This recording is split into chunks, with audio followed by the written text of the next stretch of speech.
Hi, my name is Hannah Thomas, and I'm doing this video as my final project for my teaching English as a second language class.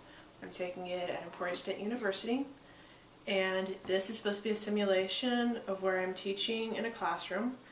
And this is my class right here. Granted, they're kind of small for the 12th graders that I'm supposed to be teaching, but not everyone's supposed to be a giant, so it works. A couple of my friends are helping me out with the filming and the voiceovers for the classmates because this is really discussion based, so it's kind of hard to be just standing here and saying nothing. So, okay, on with the lesson. Okay class, last time we were talking about chapter 18 in Pride and Prejudice. They were at the Netherfield Ball, and if you remember, everyone kind of made idiots of themselves because, you know, the girls got drunk, Mr. Collins is being a snooty jerk, Mrs. Bennet was bragging about how everyone was going to love her daughter because she's going to marry Mr. Bingley and all of this stuff. And so Elizabeth was kind of really embarrassed, and I can't say I blame her. But we read chapter 19, and so if you don't remember, in here is when Mr. Collins proposes marriage to Lizzie Bennet. Now I want you to remember how Mr. Bennet describes Mr. Collins as a mixture of servility and self-importance. So, who can tell me what servility means? Being like a servant. Okay, Crystal, that's a very good one. It means being very humble, very polite, very nice to everyone. But, you know, it's the second part, self-importance. Basically, he's full of himself. He's very proud. So, he's proud, but he's pretending to be really nice and polite. And if you'll remember, when they went to visit Mrs. Long, he was saying that, oh, your house reminds me of one of the smaller rooms in Lady Catherine de Bourgh's house. And, you know, if you had your entire house compared to somebody's room, you feel kind of offended, right? Naturally. Yeah. So, but when he explains, oh, it's Lady Catherine de Bourgh's house, and you know, she's so rich and famous and la-di-da, she's like, oh, okay. So it's like, sort of a compliment, but it's sort of a backhanded one. So this is the kind of person he is. He gives out backhanded compliments, while kind of pretending to be polite, he's actually kind of rude to them. So, we know about Lizzie Bennet, she's very headstrong, very self-sufficient, wants to do things her own way. So, if you take these two people, Mr. Collins and Lizzie, does anyone think they'd make a good couple? No. General consensus from the class, no. So, when you were reading this chapter, you know that he was trying to get on her good side and be nice to her and compliment her. So, how many of you thought that he would be proposing to her soon? Yeah, I would. Would you stop falling asleep in class? Sorry. In any case, so, he proposes marriage to her. How many of you thought that she would accept him? Pretty much nobody.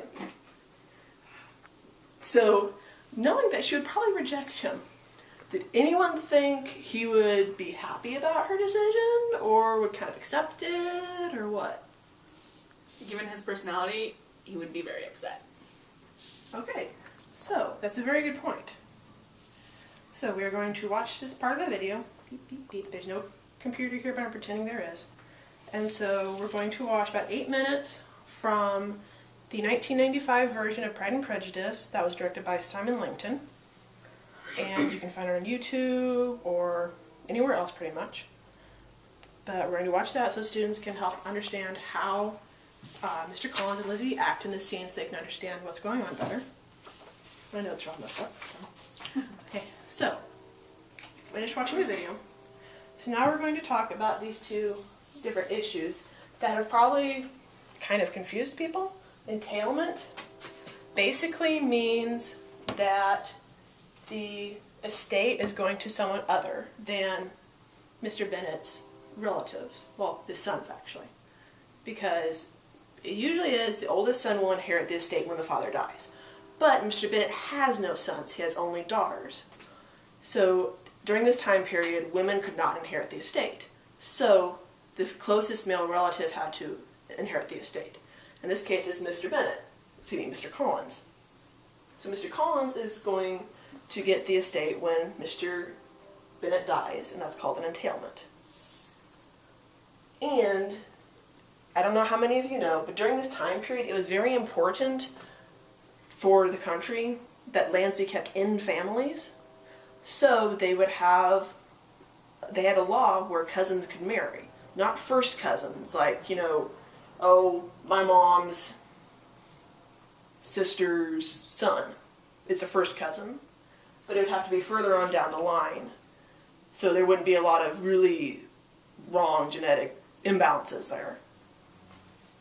So Mr. Collins and Lizzie were cousins in a distant way, so they could legally marry.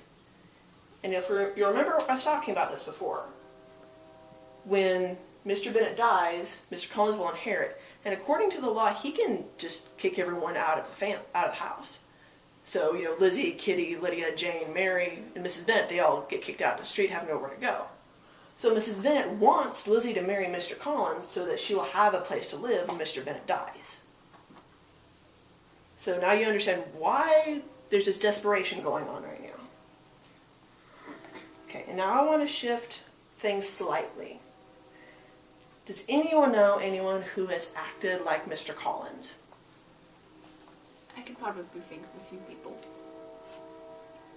Okay, anyone else? Okay. Does anyone know anyone who acts like Lizzie? I think I could feel that character. Would you stop falling asleep in class, please? Sorry. Go take a nap outside of class. So, I want to ask if anyone knows anything about flat characters.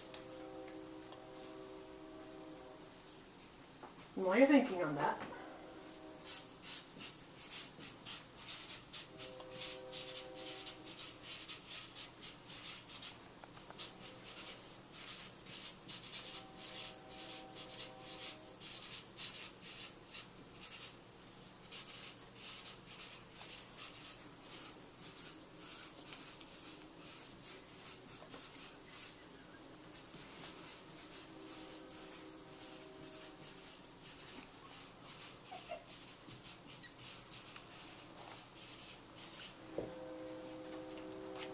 okay, so a flat character is someone who is based on one or two ideas and doesn't change.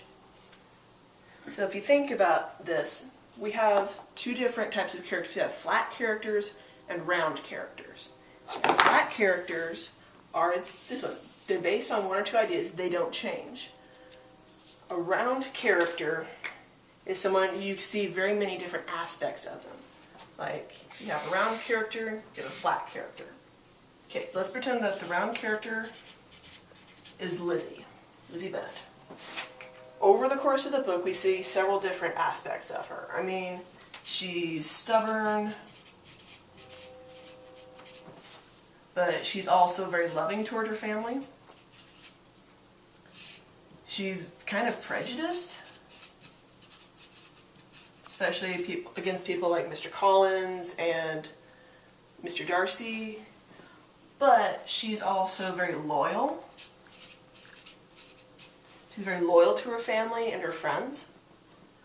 And so, I mean, we see all these different aspects of her, and some of them are good, some of them are not good.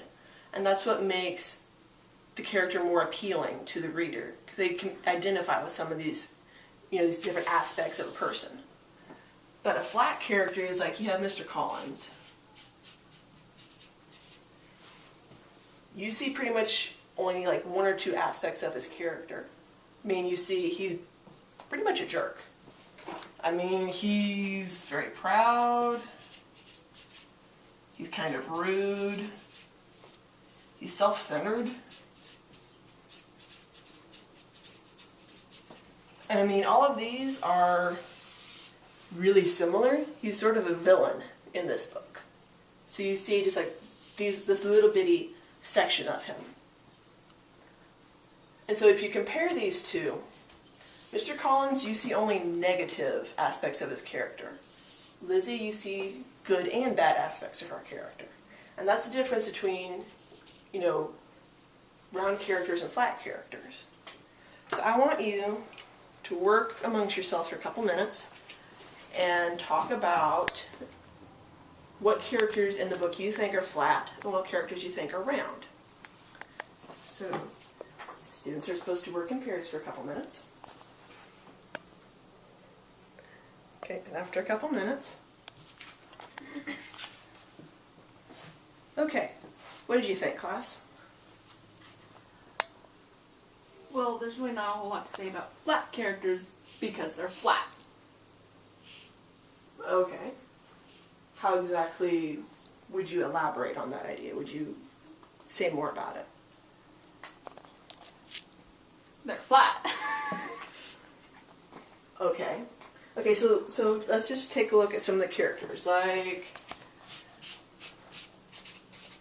Mrs. Bennet. Would you say she's a round character or a flat character? So think about it for a moment.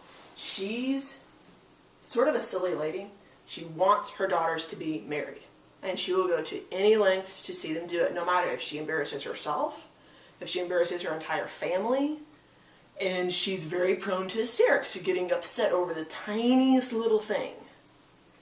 But that's about all you see of her. So is she a flat character or a round character? She's pretty well flat. Okay, so Stoic. Mrs. Bennet is a flat character. Okay, let's talk about Mr. Wickham. I mean, at this point in the book, he's just been introduced. You haven't really seen a lot of him. But he's talked with Lizzie, and he seems a very charming fellow. You know, everyone loves him. He's so wonderful and handsome and everything. And then he talks about how he's been betrayed by Mr. Darcy, and you know, he's a poor guy and everything, and how all these horrible things have happened to him. So you see, kind of, you know, he's a charming guy, but he has a sad background. Would you characterize that as a flat or a round character at this point in the book? He's round, he's round, he's round!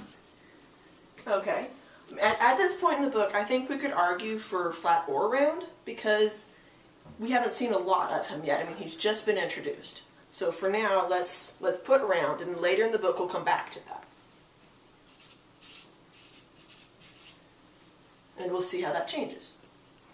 How about Lizzie? She's very round. She has a lot of characteristics, as you explained earlier. That's true. I wanted to see if you were awake and paying attention. Okay, so now we have Jane. I'm going to have to erase some of this on the board. So Jane is Lizzie's older sister. She's a very sweet girl, but a lot of people would probably say she's a little bit simple-minded, because she wants to think the best of everybody and always kind and gentle, and you never really see anything bad about her. So would you classify her as round or flat? She could be flat, but she could also be round and hiding it. That's an interesting way to put that. Let's put flat with a question mark. I'll come back to that later. That's all. Okay, so now we have Mr. Darcy. And we're introduced to Mr. Darcy, and he's, you know, this proud guy, and he's like, I don't think I want to be around these people here. They're just beneath me. They're horrible.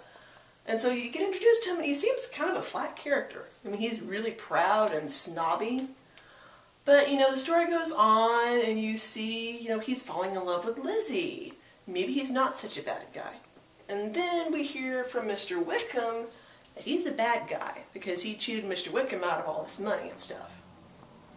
So, seeing these like three different aspects. Is he a flat character or a round character? I would say he'd be a round character with a very dark past. Okay, thank you, Daniel. My class is feeling very dramatic today.